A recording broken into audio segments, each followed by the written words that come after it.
नमस्ते दोस्तों, कैसे हो सब। आप सभी को स्वागत है मेरा YouTube channel glow your study पर। हेलो जी, वेरी गुड इवनिंग। क्या हाल चाल? उम्मीद कर रहा हूँ बहुत बढ़िया होंगे और बहुत अच्छे से तैयारी कर रहे होंगे। ये पॉलिटी का एक छोटा सा मॉड्यूल के अंदर हमारा टॉपिक रह गया था, उसको आज हम कवर करते हैं। ठीक है, एक सेकंड, मैं जरा सेशन लाइव कर लेता हूँ, मतलब पीडीएफ अपलोड कर लेता हूँ। ओके, ठीक है, आ गए हो भाई। आई डोंट नो कितने स्टूडेंट इस सेशन को ज्वाइन करने वाले हैं, क्योंकि ये हमारा क्लास का टाइमिंग नहीं रहता है। ठीक है, चलो जितने स्टूडेंट देख पाए उतना बढ़िया, बाकी लोग बाद में देख लेंगे, है ना। चलो, आज इस सेशन के अंदर मैं आपको बहुत सारी चीजें करवाने वाला हूँ, तो तैयार हो जाओ। ठीक है जी, शुरू करें। वेरी गुड इवनिंग जी, वेरी गुड इवनिंग। ठीक है, कुछ एक बच्चों ने मुझे मैसेज डाल के बोल दिया था कि ये वाला टॉपिक बचा हुआ है। अब कौन कौन सा टॉपिक आज हम लोग कवर कर रहे हैं? आर्टिकल्स तो हमने कर लिए थे पहले, है ना। आर्टिकल्स वाला टॉपिक हो गया था, तो तभी ठीक ठाक है यार, बहुत ज्यादा बढ़िया तो नहीं है लेकिन काम चल रहा है। आर्टिकल्स हो गए थे हमारे, आर्टिकल वाला टॉपिक एक हो गया था। इसके अगर कुछ बचा होगा तो भी इंपॉर्टेंट बता दूंगा मैं। एक मुझे टॉपिक करवाना है, अमेंडमेंट्स करवाना है एक, दूसरा टॉपिक मुझे शेड्यूल करवाना है, और तीसरा टॉपिक मुझे वेरियस पार्ट्स करवाना है, और चौथा टॉपिक जो है हमने अलग अलग देशों से क्या क्या बोरो किया ये करवाना है। तो बेसिकली हम ये 4 टॉपिक आज कवर करेंगे। ठीक है, और बाकी एज यूजुअल हमारी जो क्लासेस हैं, बायोलॉजी की क्लास कल 8:30 बजे से स्टार्ट हो जाएगी, तो इसमें कोई दिक्कत वाली बात नहीं। इवन हम लोग हिस्ट्री का जो पेंडिंग वाला टॉपिक है वो 3 बजे हम लोग कल कवर करेंगे। तो अभी प्लस की क्लास हमारी 2 रहने वाली है, 8:30 बजे और एक 3 बजे। ये आने वाले इस पूरे वीक के अंदर, मतलब मंडे टू फ्राइडे ये क्लासेस हमारी रहने वाली है, तो इसी को लेकर हम लोग कंटिन्यू करेंगे। पॉलिटी का ये वाला हमारा चीजें बची हुई थी, इसको आज मैं कवर करवा दूंगा। ठीक है भाई, अरे हाँ ना तो बोलो, ऐसे सुस्त मत बैठो। अब रात हो गई, इसका लिए थोड़ी कि तुम नींद में हो गए। और मैं तुम्हें सच बता रहा हूँ, पॉलिटी की अगर तुम तैयारी करो तो ये जो टॉपिक आज हम लोग करने वाले हैं, यहाँ से तेरा हाई चांसेस कि हमें यहाँ से क्वेश्चन मिल जाए, हाई चांस कि यहाँ से हमें क्वेश्चन मिल जाए। ठीक है, कोशिश करेंगे 1.5 घंटे के अंदर अंदर सारा कवर कर लें। नहीं होगा तो मैं आज खत्म करवा के छोड़ूंगा, मतलब ये वाला टॉपिक आज मैं खत्म करवाऊंगा। ठीक है, शुरू करें। चलो, धीरे धीरे बच्चे जुड़ रहे हैं, जिन जिनको मैसेज जा रहा होगा। आज मेरी भी ना, ये मैं पूरा दिन, आज संडे मैंने पूरा यूटिलाइज किया, क्योंकि फेस्टिव सीजन के कारण मैं भी थोड़ा छुट्टी पर था और तबियत थोड़ी खराब थी, तो आज मैंने पूरा दिन यूटिलाइज किया है, जितना हो सके उतनी क्लासेस लेकर। ठीक है, जो जो मेरा काम पेंडिंग पड़ा है मैंने कहा यार वो कंप्लीट कर दें, फिर नेक्स्ट मंथ में छूट ही जाता है। नहीं, इसके बाद कुछ नहीं रहेगा, आज कंप्लीट करवा दूंगा मैं। ध्रुव ठीक ठाक है यार, बहुत ज्यादा बढ़िया तो नहीं, लेकिन फिर भी कहूंगा ठीक है। ठीक है, तो आज सुबह से मेरी क्लास चल रही है और कल भी हम ऐसी ही क्लास करेंगे। रेमो सर नंबर 2 क्लासेस रखे हैं डेली, और रेमो सर भी क्लासेस कर रहे हैं, क्योंकि उन्होंने भी काफी छुट्टियां ले ली थी, इसीलिए उन्होंने भी काफी छुट्टियां ली थी इसीलिए। जो टीचर बहुत ज्यादा क्लासेस जब फेस्टिव टाइम में ऑफ किया था, वो सारे टीचर अब क्लासेस दे रहे हैं। स्पेशली मैं और रेमो सर बहुत ज्यादा ऑफ लिया है, इसीलिए हमारी क्लासेस जो है अब हम कंप्लीट करवा रहे हैं जितनी भी, क्योंकि नेक्स्ट मंथ का अपना पूरा शेड्यूल पहले से सेट रहता है कि ऐसे ऐसे हमें चलना है, तो जो क्लास छूट जाती है उसको लेकर।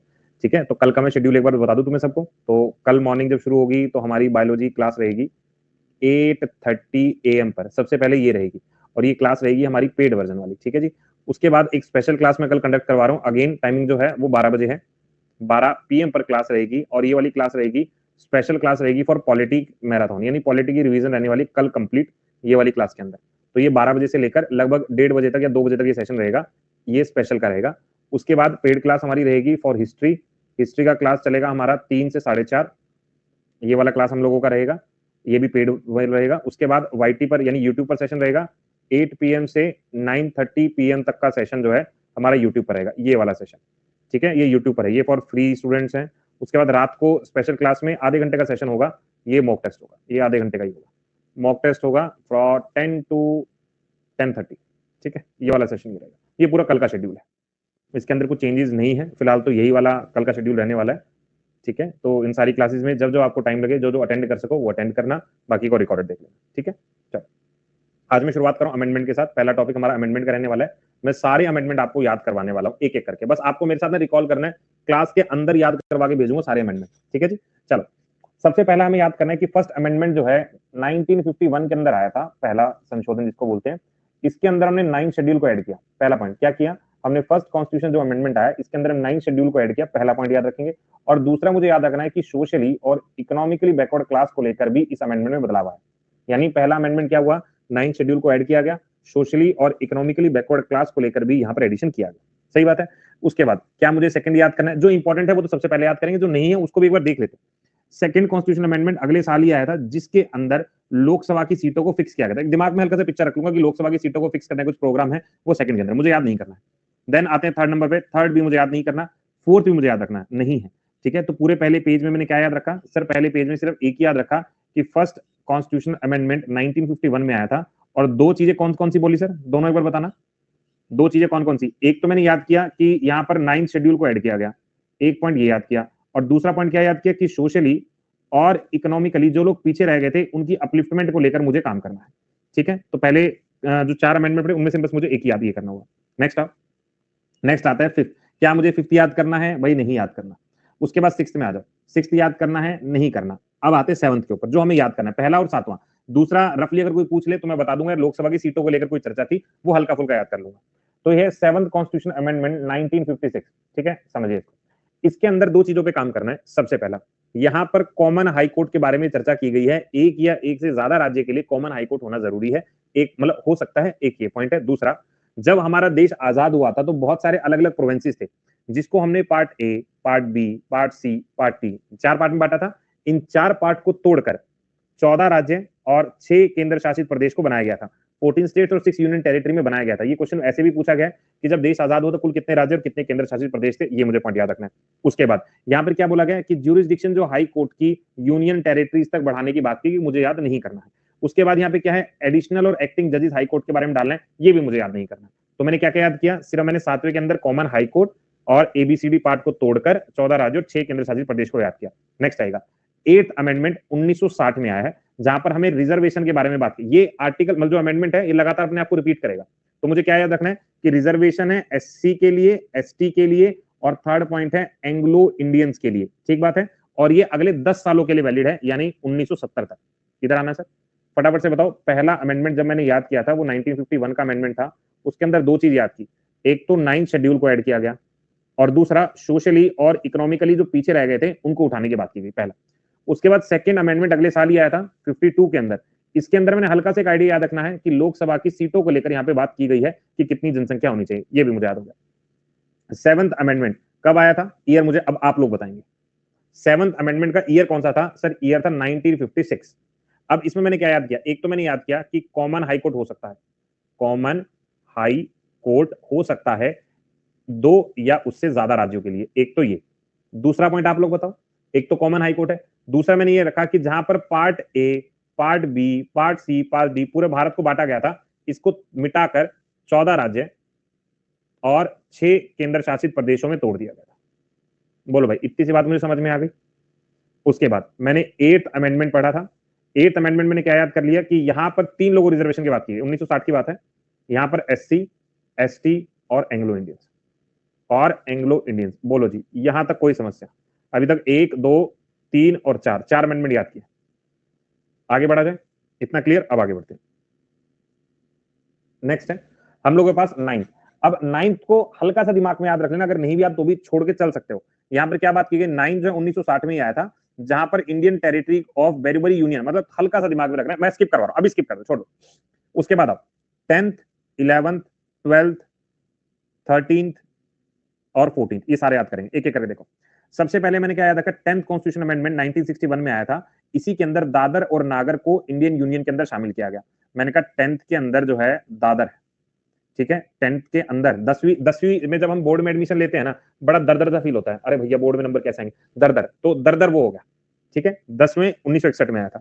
12वें को छोड़, 11th को छोड़ दिया, 12वें पे आ जाओ, जहां पर गोवा, दमन एंड दीव, हमने क्या बोला 62 के अंदर, ये 12th है, गोवा, दमन एंड दीव, इनको भारत की टेरिटरी में शामिल कर लिया गया। डन। 13th पे आना है, 13th पे क्या आ गया? नागालैंड। 62 में नागालैंड को जो है स्टेटस दिया है स्टेट का, तो स्टेट का दर्जा 1962 में नागालैंड को दिया गया था। ये दिमाग में पिक्चर सेट कर लेनी है, ठीक है। 14th हमने क्या याद किया? पुदुचेरी। सर बड़ा कंफ्यूजिंग सा हो रहा है, इधर लिखो। सबसे पहले लिखा हमने दादर, उसके बाद लिखा गोवा, उसके बाद लिखा नागा, और उसके बाद लिखा पुद्दू। इन तीनों का साल 1962 है, सिर्फ दादर नागर का साल 1961 है। यहाँ पे 10वीं के बाद 11वां छोड़ना है, 12, 13 और 14 ये डायरेक्ट रहेगा, ठीक है। एक बार रिकॉल करें भाई, रोशनी चल जाएगा। देखो अब ध्यान से देखना। सबसे पहले मैंने क्या बोला? जो एक पॉइंट मुझे याद रखना है कि मैंने ये बोला सबसे पहले 10th अमेंडमेंट कब आया? 1961 में। उसके बाद 11th मैंने याद नहीं किया, मैंने 12th याद किया। ये कब आया? 62 में। 13th मैंने याद किया, कब आया? 62 में। मैंने 14th याद किया, कब आया? 62 में। सबसे पहले मैंने क्या किया, जब 10वीं में हुआ था तो बड़ा दर्द दर्द फील होता, तो दादर हो गया, दादर एंड नागर भारतीय यूनियन टेरिटरी में शामिल कर लिया गया। इसके बाद यहाँ पे कौन आया सर? यहाँ पे आया गोवा, दमन एंड दीव। हो गया याद, गोवा, दमन एंड दीव हो गया। 62 की अगर मैं बात करता हूँ, गोवा के बाद क्या आएगा सर? नागालैंड आएगा, यहाँ पे आ गया नागालैंड। और लास्ट में क्या आ गया? बस लास्ट में चेरी रह गई, तो क्या आ गया? पुदुचेरी। यहां तक कौन से हो गए भैया? 14 तक हो गए। अब आप मुझे बताओगे, सारे बच्चे अब आंसर करना, शर्माना नहीं है। कॉमन हाई कोर्ट किस अमेंडमेंट में था? कॉमन हाई कोर्ट किस अमेंडमेंट में है? कमेंट करो भैया। कॉमन हाई कोर्ट, सारे बच्चे आंसर लगाएं जो क्लास देख रहे हैं। यहाँ पर 7th अमेंडमेंट है। कौन सा अमेंडमेंट था? 7th अमेंडमेंट था। एक चीज मुझे बताना, एससी के लिए, एसटी के लिए, एंग्लो इंडियंस के लिए आप रिजर्वेशन करवा रहे हो, रिजर्वेशन करवा रहे हो, तो रिजर्वेशन जब आप करवा रहे थे तो कौन सा अमेंडमेंट था? 8th अमेंडमेंट था। साल कोई बताएगा? सर 1960 था, क्योंकि 10-10 साल के गैप में यहाँ काम चल रहा था। ठीक है, नेक्स्ट आ जाओ। थर्ड सर, सोशली और इकोनॉमिकली बैकवर्ड क्लास लोगों के लिए कुछ काम करना है, किस अमेंडमेंट में था ये? सोशली इकोनॉमिकली बैकवर्ड के लिए कुछ करना था, ये फर्स्ट अमेंडमेंट था, फर्स्ट अमेंडमेंट था, याद कर लोगे। नेक्स्ट आप मुझे बताना सर, पुदुचेरी, पुदुचेरी जो है वो किस अमेंडमेंट में शामिल किया गया था? काउंटिंग कर लो, नहीं भी याद हो रहा, 1962 की बात है, लास्ट है ये, तो 14 नंबर पे होगा। 13 होगा तो क्या होगा सर? नागालैंड होगा। अगर 12 होगा तो क्या होगा? गोवा, दमन एंड दीव होगा। और अगर 10th होगा तो क्या होगा सर? दादर एंड नागर होगा। अब हो गया सर, थोड़ा सा याद हुआ, 14 तक कुछ कुछ याद हुआ, एक बार याद हो थम्स अप करो कि कुछ कुछ याद हुआ हमें। ठीक है भाई लोगों, अब आगे चलें, थोड़ा सा और आगे बढ़ते हैं। नेक्स्ट, अब हमारे पास आता है 15। 15 बहुत ज्यादा इंपॉर्टेंट है। 15 के अंदर ये बात की गई, 1963 में आया था कि यहाँ पर रिटायरमेंट एज हाई कोर्ट के जजेस की 60 से बढ़ाकर 62 साल कर दी गई है। 60 से बढ़ाकर 62 साल कर दी गई, किसकी? Retirement age of high court जजेस। ठीक है, आगे देखते हैं। उसके बाद 16 मुझे याद करना है, नहीं याद करना, 15 तक मुझे याद करना था। इसके बाद 17 छोड़ देंगे, उसके बाद 18 छोड़ देंगे, 19 छोड़ देंगे, 20 छोड़ देंगे और सीधा आएंगे 21 पर। अभी मैं लिख रहा हूं 21, 71, 92 और 96। ये चारों अमेंडमेंट जब भी मैं लिखूंगा, ये चारों अमेंडमेंट भाषाओं से जुड़े हुए हैं। किससे जुड़े हुए हैं? भाषाओं से जुड़े हुए, याद रख लोगे। हमने कहा 21, 71, 92 और 96, 21, 71, 92, 96 ये भाषाओं से जुड़े हुए हैं। मैंने कहा यहाँ पर सिंधी लैंग्वेज को 15वीं भाषा घोषित कर दिया गया था, और कौन सा शेड्यूल है? 8वां शेड्यूल है। मतलब इस पूरे पेज के अंदर मैंने 15 और 21 याद किया। कौन सा याद किया सर? 15 अमेंडमेंट में मैंने याद किया, 1963 में आया था, इसमें ये याद किया था, क्या याद किया था? कि रिटायरमेंट एज हाई कोर्ट की जजेस की 60 से बढ़ाकर कितनी कर दी गई? 60 से बढ़ाकर 62 कर दी गई, एक याद किया। और इसके बाद कौन सा? 21st अमेंडमेंट याद किया 1967 के अंदर। इसमें क्या याद किया? मैंने याद किया सिंधी लैंग्वेज को जोड़ा गया है 8th शेड्यूल के अंदर।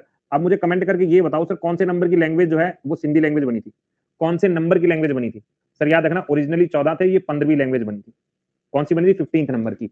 और यहां पर मैंने एडिशनल क्या याद किया? जब भी 21 आएगा, 71st आएगा, 92nd आएगा और 96th आएगा, तो मुझे याद रखना है कि ये चारों अमेंडमेंट किससे जुड़े होंगे? लैंग्वेजेस से जुड़े होंगे।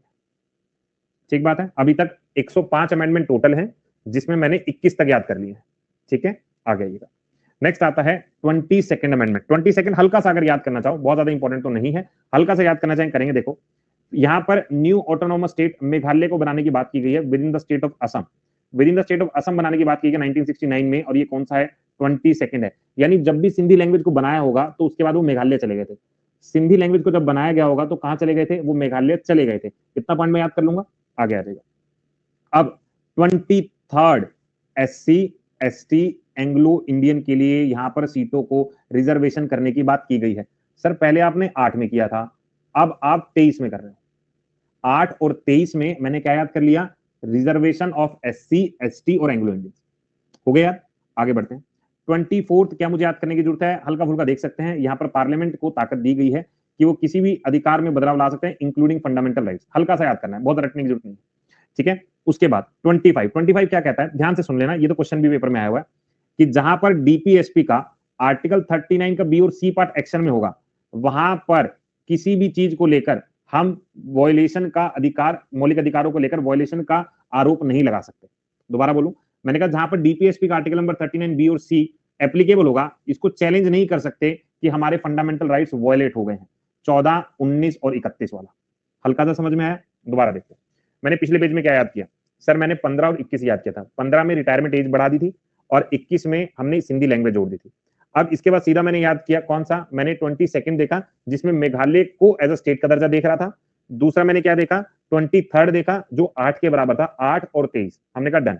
24 मैंने क्या देखा, पार्लियामेंट के पास में ताकत है फंडामेंटल राइट्स को लेकर, हो गया। 25 में भी देखा डीपीएसपी को लेकर बात की गई है, ठीक है। आगे मुझे कुछ याद करना है, मुझे इन दोनों को याद नहीं करना है। चलो अब थोड़ा सा मामला मुश्किल होता जा रहा है, आंसर देना। 21st अमेंडमेंट में आप लोगों ने क्या पढ़ा है, आंसर लगाओ। 21st अमेंडमेंट में क्या पढ़ा है, जल्दी से आंसर। अब आप लोग लगाएंगे, मैं थोड़ी लगाता रहूंगा।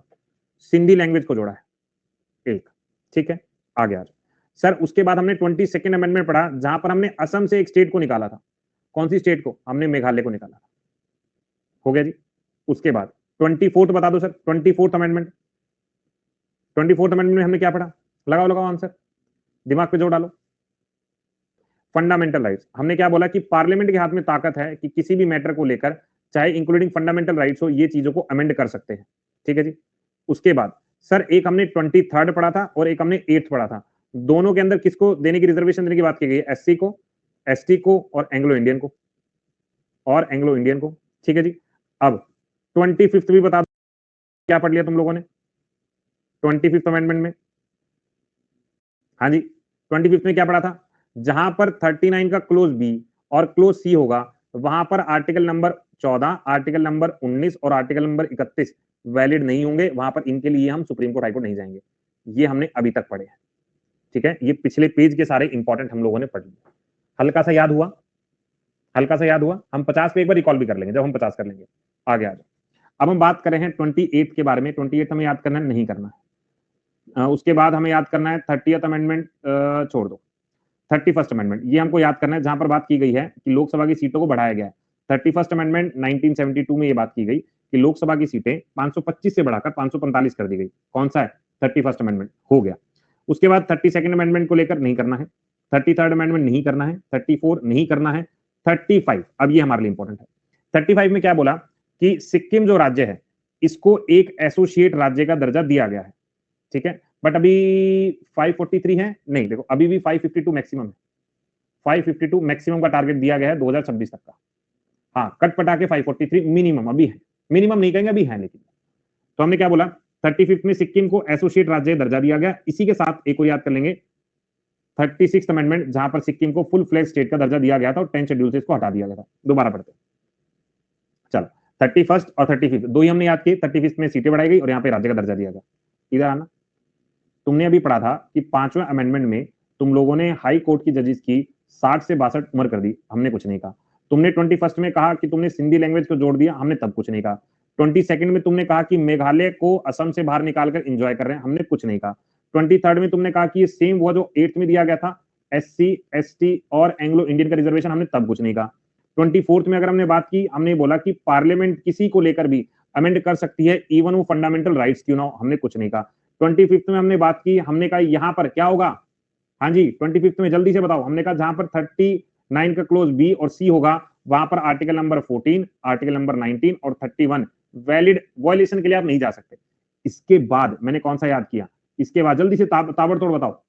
हाँ जी, यहां तक हमने अभी पिछले पॉइंट में याद था, हमने याद किया 31st। इसमें क्या बोला कि लोकसभा की सीटें 525 से बढ़ाकर 545 मैक्सिमम हम लोग कर लेंगे, एक तो ये। और साथ में कौन सा याद किया, 35 और 36 दोनों को समझ लो।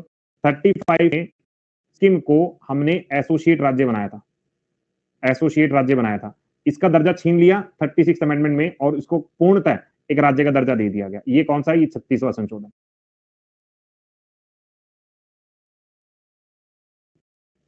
चलो अब आगे बढ़ते हैं। अब आ गया 37, छोड़ दिया मैंने, 37, 38, 39, 40 पे आ जाओ सीधा। 40 क्या कहता है, 40th अमेंडमेंट 1976 में आया था, जहां पर पार्लियामेंट ने समय समय के अनुसार पानी में हमारा कितना रहेगा, कितना एक्सक्लूसिव इकोनॉमिक जोन रहेगा या कितना मैरिटाइम जोन रहेगा, इसको लेकर चर्चा की गई। कौन सा अमेंडमेंट है, 40वां। हमने कौन सा पढ़ा था, 35वां, 36वां, 31वां, ठीक है, याद रखोगे। उसके बाद 41st अमेंडमेंट में यह बात की गई 1976 के अंदर कि रिटायरमेंट एज, जो भी स्टेट पब्लिक सर्विस कमीशन के लोग हैं या ज्वाइंट, फुल फ्लेज का मींस अभी बताता हूं, ज्वाइंट पब्लिक सर्विस कमीशन के लोग हैं, इनकी भी उम्र बढ़ा देंगे। और हाई कोर्ट के जजेस की उम्र बढ़ाई थी, कौन सा अमेंडमेंट था, हाई कोर्ट के जजेस की उम्र बढ़ा दी गई थी, कौन सा अमेंडमेंट था, 60 से 62 कर दी गई थी। इसका क्या मतलब है, कौन सा अमेंडमेंट लगाऊं, तोते आउट, 15वां अमेंडमेंट। कौन सा, 15वां। अच्छा, फुल फ्लेज और एसोसिएट का मतलब क्या है, देखो सिक्किम में शुरू से हमारे साथ तो था नहीं, तो सिक्किम को पहले कन्विंस किया गया कि आप ना हमारे साथ ऐसा काम करो कि उधर चाइना भी है, आस पड़ोस में और देश भी है, तो एसोसिएट बन जाओ, मिलजुल के काम करेंगे।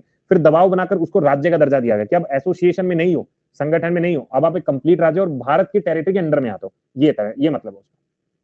ठीक है, तो इस पूरे पेज में क्या याद किया? सबसे पहले मैंने 31 याद किया था, जहां पर मैंने लोकसभा की सीटें बढ़ाई। फिर मैंने कौन सा याद किया? 35 याद किया। फिर मैंने 36 याद किया। इसके बाद मैंने क्या याद किया? इसके बाद मैंने 40 याद किया, जहां पर पानी वाले एरिया पे अपना कब्जा है। और उसके बाद मैंने 41 याद किया, जहां पर रिटायरमेंट एज बढ़ा दी गई। ठीक है, आना जरा इधर, मुझे बताना 2-4 सवालों के बढ़िया बढ़िया जवाब। सर एक चीज बताओ, पहला अमेंडमेंट क्या कह रहा था?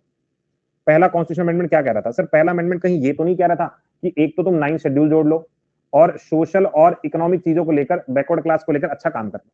ठीक है, ये पहला पॉइंट था। उसके बाद मैंने कौन सा किया पहले के बाद? सर पहले के बाद मैंने दूसरा देखा था, जहां पर मैंने खाली ये कहा था कि लोकसभा की सीटों को लेकर कुछ बात है, बाकी मुझे याद नहीं करना है। मैंने कहा कोई बात नहीं।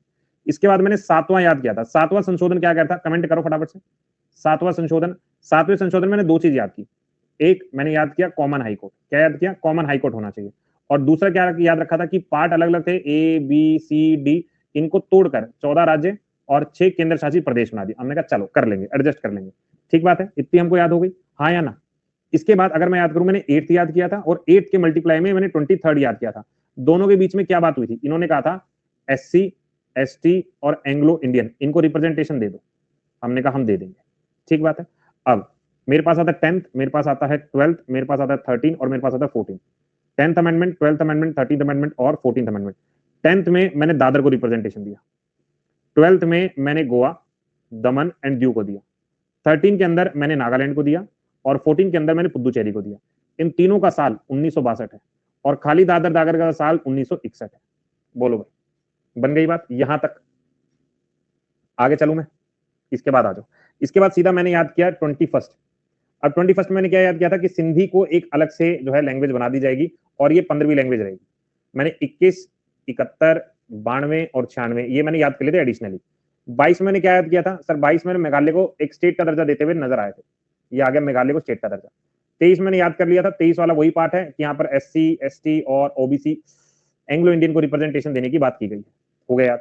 24 में मैंने ये पढ़ा कि पार्लियामेंट के हाथ में ताकत है कि किसी भी चीज को अमेंड कर सकती है। अमेंड में कुछ भी हो सकता है, इवन फंडामेंटल राइट्स भी हो सकते हैं। ठीक बात है। 25 में मैंने कहा था जहां पर 39 का बी और सी लागू होगा, वहां पर आर्टिकल नंबर 14, आर्टिकल नंबर 19 और आर्टिकल नंबर 31 ये वायलेशन हम देखेंगे। ठीक है। उसके बाद 31st मैंने याद किया। 31st मैंने क्या किया? 525 से सीट बढ़ाओ, 545 लेके जाओ लोकसभा की। उसके बाद मैंने 35 में सिक्किम को एसोसिएट राज्य बनाया और 36 में इसको पूरा राज्य का दर्जा देकर हम इंजॉय करने लगे। बोलो भाई, यहां तक सब लोगों को रिकॉल हो गया एक एक चीज? ठीक है, इतनी बात क्लियर। उसके बाद मैंने 40वां पढ़ा, जहां पर मैंने ये बोला कि हमारी सरकारों के पास मैरिटाइम को लेकर, पानी को लेकर कोई भी चेंजेस लाने को, ईईजेड को लेकर, टेरिटोरियल जोन को लेकर, जो भी चीजों को देख लेंगे। 41 में मैंने ये पढ़ा कि स्टेट पब्लिक सर्विस कमीशन या ज्वाइंट पब्लिक सर्विस कमीशन की रिटायरमेंट की एज 60 से 62 साल कर दी गई है। ये भी हमको समझ में आ गया। अब हमारे पास आता है 42nd अमेंडमेंट 1976 और इसी को हम बोलते हैं मिनी कॉन्स्टिट्यूशन। इसी क्या बोलते हैं? मिनी कॉन्स्टिट्यूशन बोलते हैं। पढ़ेंगे अभी से 42nd। ठीक है भाई, इतना डिटेल में पहले पढ़ रखा था, इतना डिटेल में पहले पढ़ा हुआ था, समझ आ रहा है? अगर अमेंडमेंट से क्वेश्चन आ रहा है तो 99.99% यहीं से मिल जाएगा। ठीक है, 99.99% यहीं से मिल जाएगा, उसके लिए परेशान नहीं होना है, बस इसी को अच्छे से करना है जो मैं बता रहा हूं। ठीक है जी। अब आता है 42nd अमेंडमेंट। समझे जरा 42nd अमेंडमेंट हमको क्या कहता है? इसी को हमने मिनी कॉन्स्टिट्यूशन कहा है। पहला पॉइंट, सबसे पहले हम क्या याद रखेंगे? इसी के थ्रू स्वर्ण सिंह कमेटी आई थी और फंडामेंटल ड्यूटीज को जोड़ा गया था। एक पॉइंट यहां लिखते चलते हैं, फंडामेंटल ड्यूटीज को जोड़ा गया सबसे पहला। दूसरा, प्रियम्बल के अंदर 3 वर्ड को जोड़ा गया है, तो दूसरा पॉइंट हो गया प्रियम्बल के अंदर बदलाव किया गया, सोशलिस्ट सेकुलर इंटीग्रिटी वर्ड जोड़ा गया। हमने कहा कोई बात नहीं। फंडामेंटल ड्यूटीज को भाग 4 लिख लिया, प्रियम्बल में चेंज किया, 2 पार्ट हो गए। तीसरा क्या है? 3 डीपीएसपी के अंदर बदलाव किया, यानी directive principle of state policy के अंदर भी कुछ बदलाव किए गए। उन बदलावों को घूर लेते हैं। सबसे पहला क्या आया? इक्वल जस्टिस और free legal aid, article number 39 का close A. Participation of worker in management of industry, 43 का क्लोज ए। ठीक है, और एक और नजर नहीं आ रहा है, 48 का क्लोज ए आएगा। ठीक है, 3 चीजों को जोड़ा गया, यानी डीपीएसपी के 3 चीजों को जोड़ा गया। ये तीसरा पॉइंट हो गया। आ गया 5 सब्जेक्ट को स्टेट लिस्ट से उठाला और कॉन्करेंट लिस्ट में डाल दिया। कौन कौन से? हमने क्या बोला? लिस्ट के अंदर बदलाव आया है, सबसे पहला ड्यूटी के अंदर, प्रियम्बल के अंदर, डीपीएसपी के अंदर। यार आर्टिकल जो 21A है ना, वो याद रख लेना, 21A को 86 संशोधन आएगा, उसके थ्रू हम ऐड करेंगे, इसमें नहीं। ये 86 अमेंडमेंट होगा, ठीक है, इसके अंदर नहीं होगा।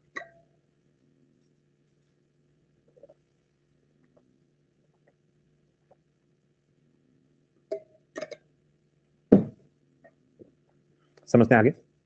इसके बाद 5 चीजों को उठाकर स्टेट लिस्ट से कॉन्करेंट में डाला गया। क्या क्या? Education 1, wildlife protection 2, weight and measure 3, administrative justice 4, ठीक है, और एक फॉरेस्ट हो गया 5।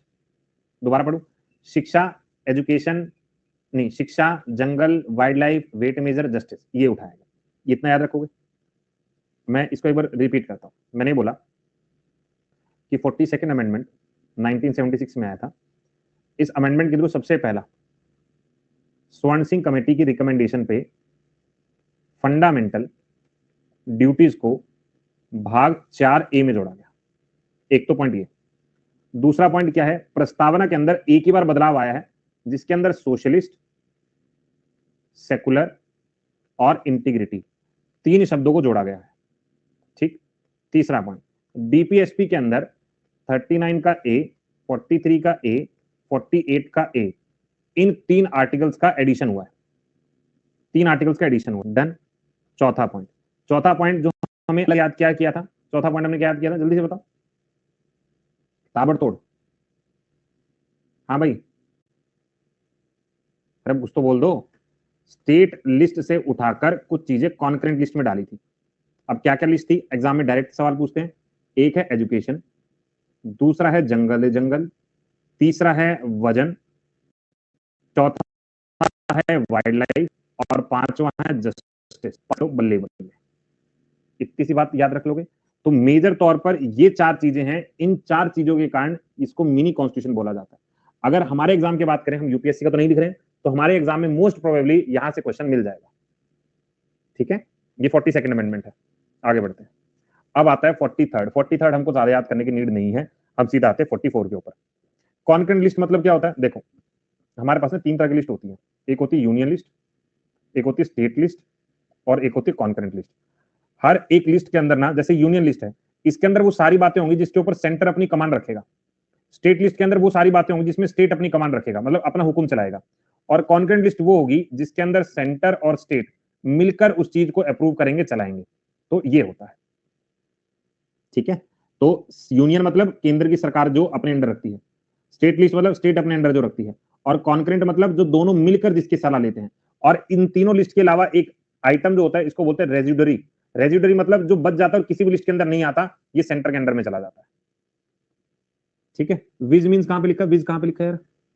विज नहीं समझा मैं, कहां पे लिखा है ये? कुछ नहीं। कॉन्करेंट लिस्ट में क्या क्या चीजें हैं, हाँ क्या क्या चीजें हैं, वो एजुकेशन वगैरह ये चीज है, ठीक है। चलो अब हम पढ़ रहे हैं 44 अमेंडमेंट। 44 अमेंडमेंट क्या कहता है? सबसे पहला, यहां पर प्रेसिडेंट जो है to send back once advice the cabinet for reconsideration but considered advice to be binding on the president.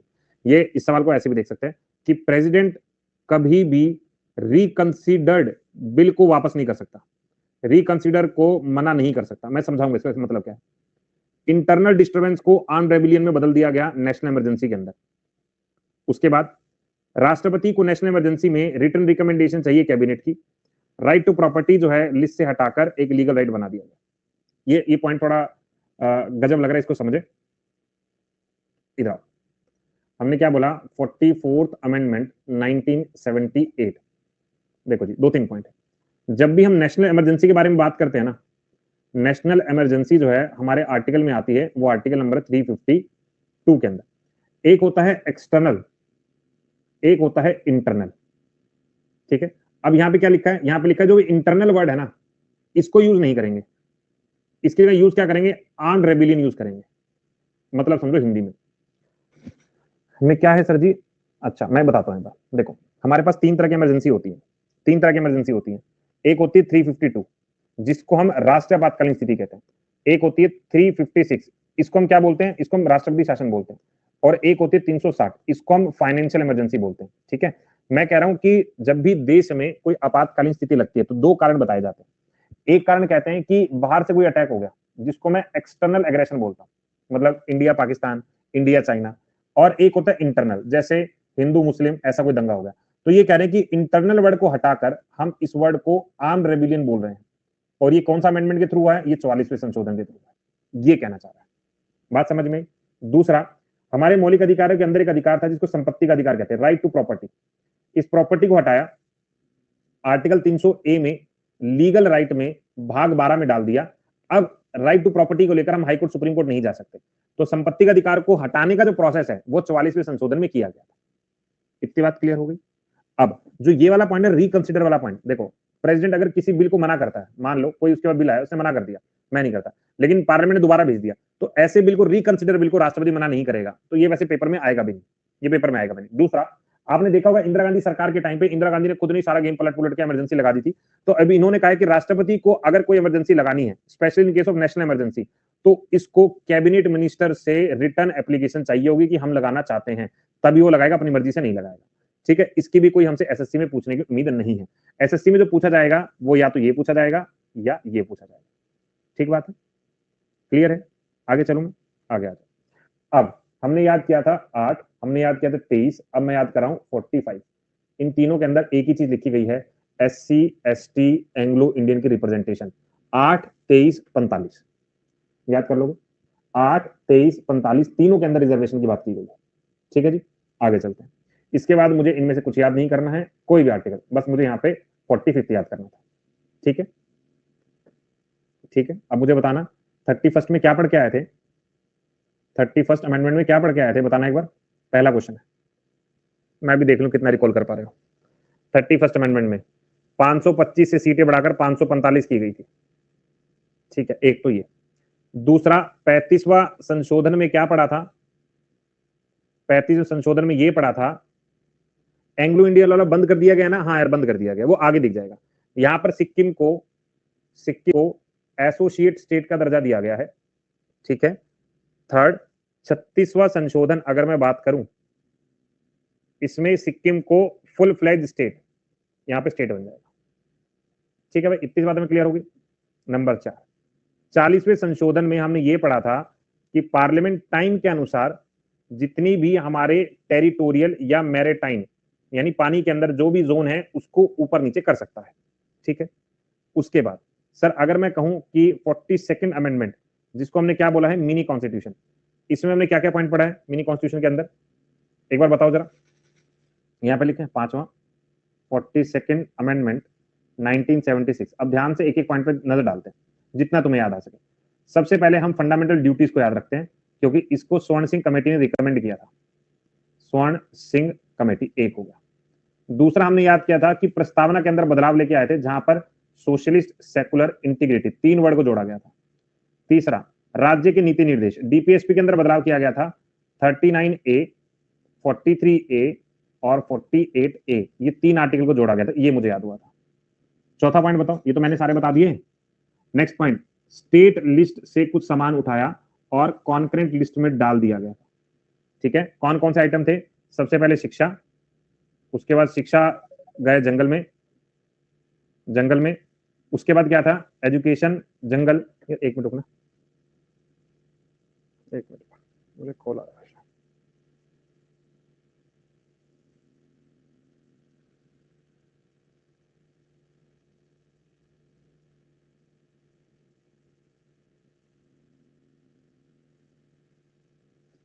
शिक्षा, जंगल, वेट और मेजर, जस्टिस, और एक कौन सा था? जंगल, वेट एंड मेजर, जस्टिस, एक और बताओ, वाइल्ड लाइफ वाला। हेलो, हाँ जी, हाँ क्या करते हैं? अच्छा, वैसे गलती से लग गया होगा, ठीक है, ओके। उल्टा मुझे ही कह रहे हैं, मेरी मम्मी का कॉल आया, उल्टा मुझे ही कह रहे हैं क्या काम है, तो वाह, खुद कॉल करते हैं। ये कौन सा है? ये 42nd अमेंडमेंट हो गया। ठीक है। उसके बाद 44 हमने याद किया था, ये इंपॉर्टेंट है। 44 अमेंडमेंट कब आया था? 1978 के अंदर आया था। और इस अमेंडमेंट मुझे क्या याद रखना है? एक तो मुझे याद रखना है कि इंटरनल डिस्टर्बेंस को बदलकर अब मैं क्या बोलूंगा? आर्म्ड रेबिलियन बोलूंगा। एक तो ये, और दूसरा पॉइंट में क्या याद रखूंगा कि यहां पर राइट टू प्रॉपर्टी, संपत्ति का अधिकार यहां से हटाया गया। कहां से? फंडामेंटल राइट से। और इसको आर्टिकल नंबर 300A के अंदर भाग 12 के अंदर एक लीगल राइट बना दिया गया। लीगल राइट का ये मतलब है कि इनको लेकर हाईकोर्ट सुप्रीम कोर्ट नहीं जा सकता। ये 44 अमेंडमेंट है। ठीक है जी, हो गया याद। आगे चलूं मैं, और इसके साथ मैंने एक चीज याद यहाँ पे कर ही लिया था कि चाहे 8 हो, 23 हो या 45 हो, इन तीनों संशोधन के अंदर SC, ST और एंग्लो इंडियन को रिप्रेजेंट किया गया है रिजर्वेशन के। ठीक है जी, 50 तक हमने याद कर ली, हो गया याद। आगे चलूं मैं, अब आता है 51st अमेंडमेंट। क्या मुझे याद करना है? फिलहाल के लिए मैं छोड़ रहा हूं, फिलहाल के लिए छोड़ रहा हूं, जब सेकंड रिकॉल करेंगे तब इसको देख लेंगे, लेकिन फिलहाल के लिए इसको रटने की जरूरत नहीं है। ठीक है, अच्छा मुझे एक कमेंट करके बताना कि मेघालय को हमने राज्य का दर्जा किस अमेंडमेंट के थ्रू दिया था? मेघालय को, बहुत बढ़िया नैन्सी, बहुत बढ़िया, श्याम वेरी गुड, ओम प्रकाश बहुत सही। ठीक है, आगे बढ़ते हैं। अब हमें क्या समझना है? 51st अमेंडमेंट नहीं किया, 52nd, ये बहुत इंपॉर्टेंट, बहुत से भी बहुत ज्यादा। 52nd amendment 1985, anti defection law. Anti defection क्या होता है? दल बदलू। इसको ना 10th शेड्यूल में जोड़ा गया था। सर 9th शेड्यूल कब जोड़ा गया था हम लोगों ने? 9th शेड्यूल, ये तो 10th है, 9th कब जोड़ा गया था? 9th, पहले अमेंडमेंट में, पहले अमेंडमेंट में। ठीक है जी, आगे आ जाओ। यहाँ पे हमने 10th अमेंडमेंट के थ्रू इसको जोड़ लिया गया। 52nd अमेंडमेंट है 1985। ठीक है, उसके बाद अब ये वाला ना थोड़ा आपकी विला, अगर आप अपने आप को बहुत ज्यादा पुश करना चाहते हो कि मुझे याद करने हैं, जैसे 53rd याद कर सकते हो, ठीक है, 56th याद कर सकते हो, 55th याद कर सकते हो। पेपर में ज्यादा आते नहीं है, लेकिन अगर आप चाहते हो कि मैं अपने आप को और पुश करूं कि एक भी सवाल का मौका ना छोड़ू, तो आप याद कर लें, अदरवाइज अभी के लिए छोड़ सकते हो पहली रीडिंग में। 53rd में ये बोला गया था कि यहाँ पे स्ट्रेंथ बोली गई थी मिजोरम की 40 से मिनिमम होगी, इससे ज्यादा बेशक रख लो। 55th में बोला गया कि 30 मेंबर की मिनिमम स्ट्रेंथ होगी अरुणाचल प्रदेश के लिए। 56 में बोला था कि गोवा की मिनिमम स्ट्रेंथ 30 होनी चाहिए। ये बेसिक सा फंड है, अगर पढ़ना चाहो तो। ठीक है, अभी फिलहाल मैं 2 याद करवा रहा हूं, यहाँ पे 52nd याद करवा रहा हूं, बस इतना याद करवा रहा हूं। ठीक है, नेक्स्ट आ जाओ। अब आता है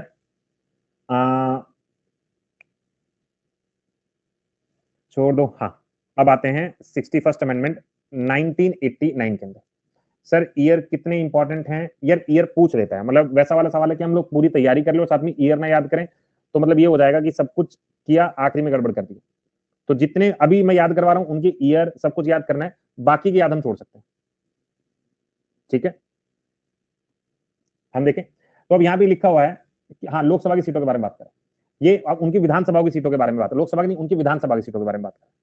देखो 61st अमेंडमेंट, एक मैंने पीछे याद किया 52nd अमेंडमेंट, एक मैं याद कर रहा हूँ 61st अमेंडमेंट। 61st अमेंडमेंट में बोला गया कि 21 से 18 साल उम्र कम कर दी गई, लोकसभा या राज्यसभा किसी भी चुनाव में लेकर अगर किसी को वोट डालना है तो मिनिमम एज 18 साल होगी। ठीक है, अब 8 याद किया था, 23 याद किया था, 45 याद किया था, अब 62 याद रखो। 8, 23, 45 और 62 यानी 62, यहां पर वही SC, ST और एंग्लो इंडियन को लेकर रिप्रेजेंटेशन है। हो गया यार। तो अभी तक मैंने लास्ट के पेजेस में तो बहुत कम ही याद किए हैं। एक मैंने याद किया था 40th, एक मैंने याद किया था 42nd, एक मैंने याद किया 44, एक मैंने याद किया 52nd, एक मैंने याद किया 61st और एक मैंने याद किया 62nd, बीच में एक और 45 भी याद किया था। इसको अलग लिख लेता हूं। एक मैंने कौन सा याद कर लिया? एक मैंने याद कर लिया 45। इसके अंदर मैंने क्या याद किया था कि पार्लियामेंट के पास पावर है मैरीटाइम पावर को लेकर, पार्लियामेंट के मैरीटाइम पावर को लेकर। ठीक है, एक तो ये हो गया। 42nd मैंने कहा मिनी कॉन्स्टिट्यूशन हमने पढ़ लिया। 42nd में इंटरनल डिस्टर्बेंस है, प्रॉपर्टी वाला राइट को लेकर है, राइट टू प्रॉपर्टी को लेकर है, हमने कहा ठीक है। 52nd के अंदर एंटी डिफेक्शन है, दल बदलने वाले को हम देख लेंगे। 61st के अंदर 21 से 18 साल उम्र कम कर दी गई है। 62 की अगर मैं बात करूं, 62 के अंदर क्या पढ़ा था हमने, जल्दी से बताओ। 8, 23, 45 और 62, ये हमने क्या पढ़ लिया? ये हमने पढ़ लिया कि SC, ST एंग्लो इंडियंस को लेकर बात यहाँ पे की जा रही है। आगे आ जाओ। अब हमें पढ़ना है देखो ये अलग है, जो 65 के बारे में इसको नहीं पढ़ना है। 67, 68, हाँ अब यहाँ पे आ जाओ सिर्फ 69 के ऊपर। ये आज मैंने पेपर में भी करवाया था कि 69 क्या है। ये बात SC, ST एंग्लो रिप्रेजेंटेशन की बात नहीं यार, दोनों में की गई है ना। दोबारा पढ़ो एक बार, दोबारा पढ़ो। यहाँ पे कहाँ गया हमारा 62? ये रहा। In Lok Sabha as well as in state legislative assemblies, दोनों में बात की गई है। ठीक है, चलो इधर आ जाओ। 69 में क्या बोला गया? जो हमारी यूनियन टेरिटरी है दिल्ली, इसको एनसीटी का दर्जा देना है, नेशनल कैपिटल टेरिटरी। ये कौन सा अमेंडमेंट है? 69th अमेंडमेंट 1991, मुझे याद रखना है। डन है, 69th है। आ गया। और 70th अमेंडमेंट अगर पूछा जाए तो यूनियन टेरिटरी पुदुचेरी और दिल्ली को राष्ट्रपति के चुनाव में हिस्सा लेने की आजादी दी गई 1992 में 70th अमेंडमेंट। दोबारा बोलूं मैं, दोबारा बोलूं? देखो मैंने ये बोला, इधर आ जाओ, मैंने क्या पढ़ा, मैंने कहा 61st अमेंडमेंट में ये बात हुई कि 21 से 18 साल वोटिंग की उम्र कम हमने कर दी। 62, 8, 23, 45 ये हमने रिजर्वेशन वाला देख लिया। इसके बाद जब मैंने पढ़ा तो मैंने 69 पढ़ा। 69 में बोला गया कि जो दिल्ली है ना, इसको हम लोग एनसीटी का दर्जा दे रहे हैं 1991 के अंदर। वही दिल्ली प्लस पुदुचेरी, इन दोनों को राष्ट्रपति के चुनाव में हिस्सा लेने की आजादी, हिस्सा लेने की आजादी 70th अमेंडमेंट 1992, ये याद रखें। ये कौन सा है? ये 17वां संशोधन है 70th। ये कौन सा? 69। ये कौन सा है? 61st। और इसके बाद कौन सा? 52nd। ये क्या था? Anti defection. एंटी डिफेक्शन हो गया भाई याद। अब इसके बाद 73rd याद करना है और 74 याद करना है। 73rd के अंदर म्यूनिसिपैलिटी को जोड़ा गया था, सॉरी पंचायती को जोड़ा गया था, और 74 के अंदर म्यूनिसिपैलिटी को जोड़ा गया था। पंचायती और म्यूनिसिपैलिटी 73rd 74। ठीक है, इधर आ जाओ। कहां गया? ये रहा। अच्छा, एक 71st हमने मिस कर दिया। 71st अमेंडमेंट हमने कौन सा था 1992 में? सर मैंने 21st, 71st, 92 और 96 यही तो याद किए थे। यहाँ पे सिंधी को जोड़ा गया था, यहाँ पर कोंकणी, मणिपुरी, नेपाली 3 भाषाओं को जोड़ा गया है। कुल मिला के 18 हो गई। कुल मिला कितनी हो गई? 18 हो गई। ठीक है, इतनी याद रखेंगे। उसके बाद 73rd में पंचायती राज को जोड़ेंगे। 74 में हम लोग किसको जोड़ेंगे? म्यूनिसिपैलिटी को जोड़ेंगे भाग 9A के अंदर, इसको भाग 9 के अंदर। 29 टोटल आइटम है, 18 यहाँ पे टोटल आइटम है। कुछ याद हो रहा है? हाँ जी, कुछ याद हो रहा है या मैं वैसे ही एफर्ट लगा रहा हूं?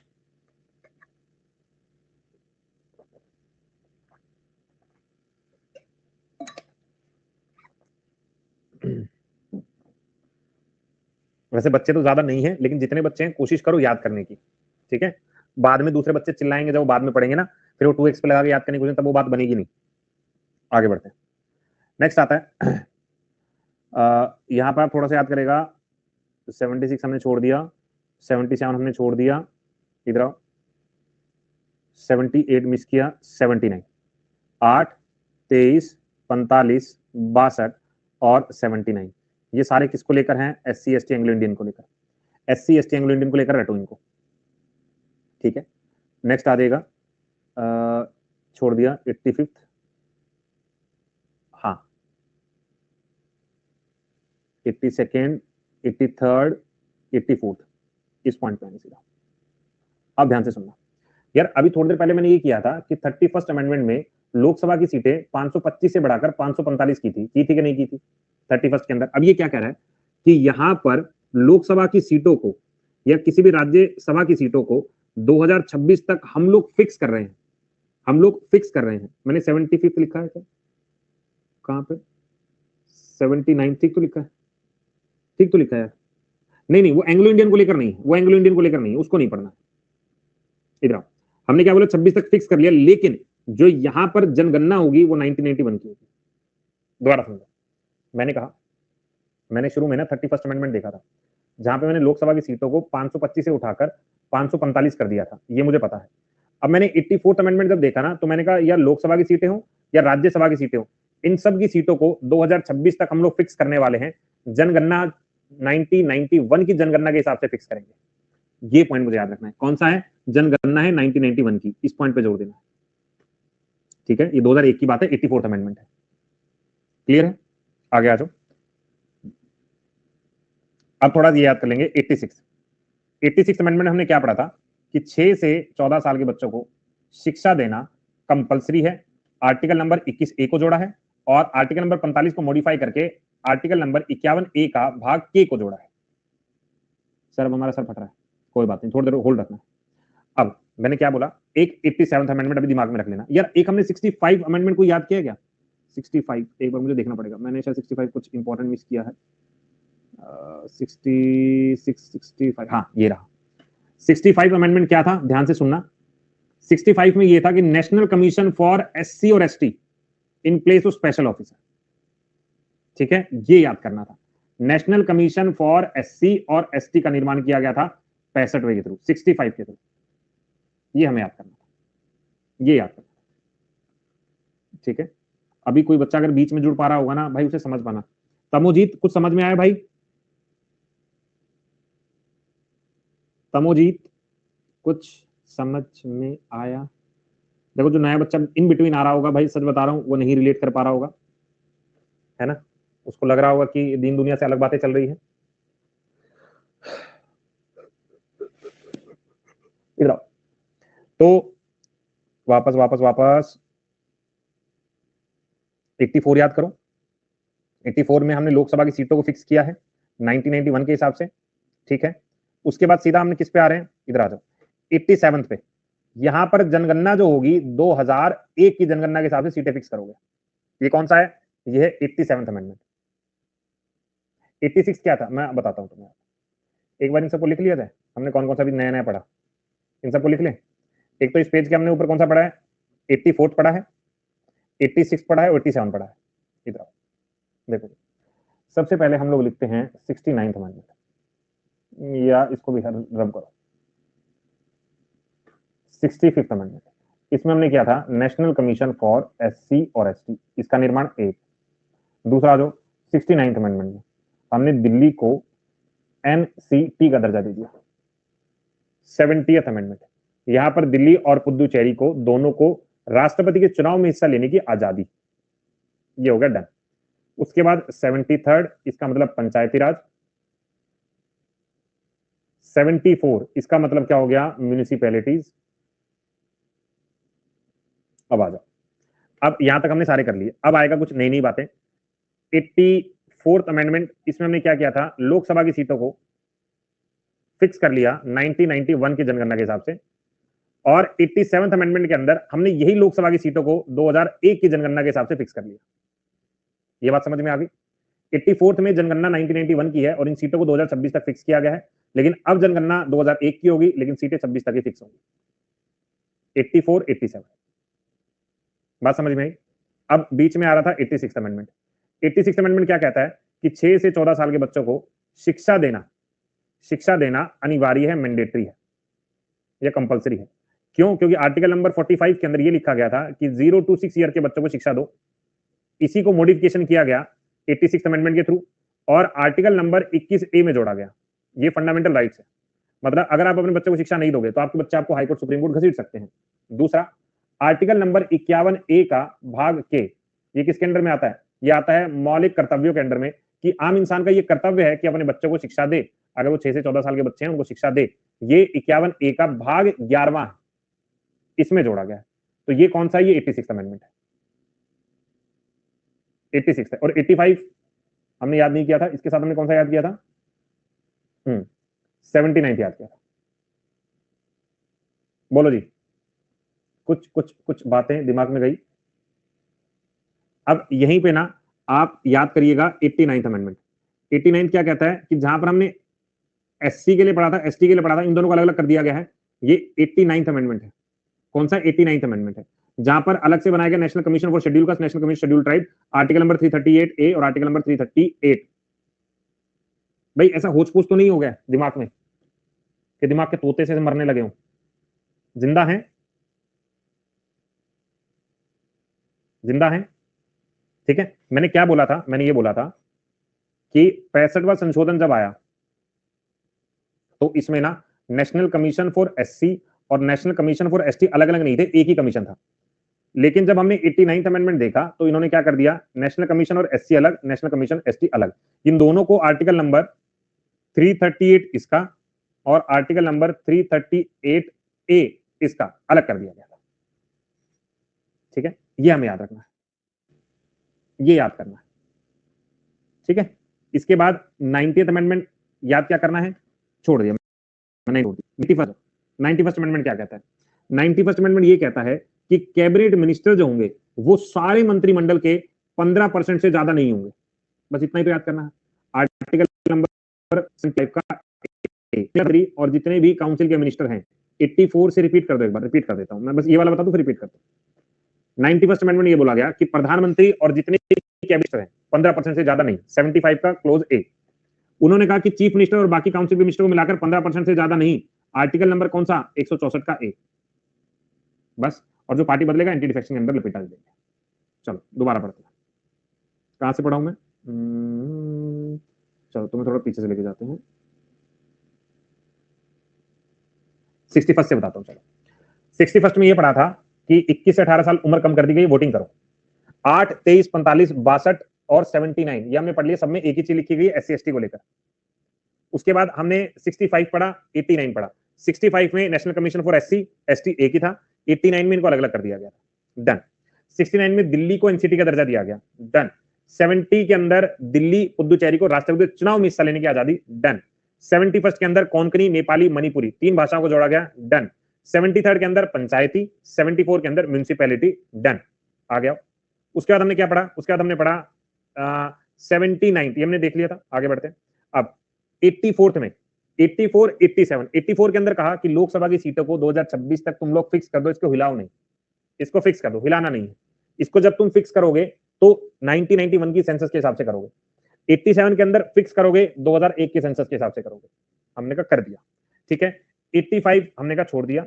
उसके बाद हमने याद किया 86 में हमने 3-4 चीजों पे काम किया। 6 से 14 साल के बच्चे को शिक्षा देनी है, आर्टिकल नंबर 21 का ए। फंडामेंटल ड्यूटीज के 51 ए का सब क्लोज के, याद रखेंगे, इन दोनों का ऐड किया गया, ठीक है। 89 हमने पढ़ लिया है, 65 से रिलेटेड है। 65 में जो है 89 में वही है। 65 में NCT national commission for SC ST एक है, 89 के अंदर अलग अलग कर दिया था, आर्टिकल 338 और आर्टिकल 338 ए के अंदर, ठीक है। अब 91 में हमने क्या बोला कि आर्टिकल नंबर 75 का ए क्लोज का 1, इसमें बोला गया प्रधानमंत्री और जितने भी कैबिनेट काउंसिल के मिनिस्टर हैं 15% से ज्यादा कैबिनेट नहीं बनेगा।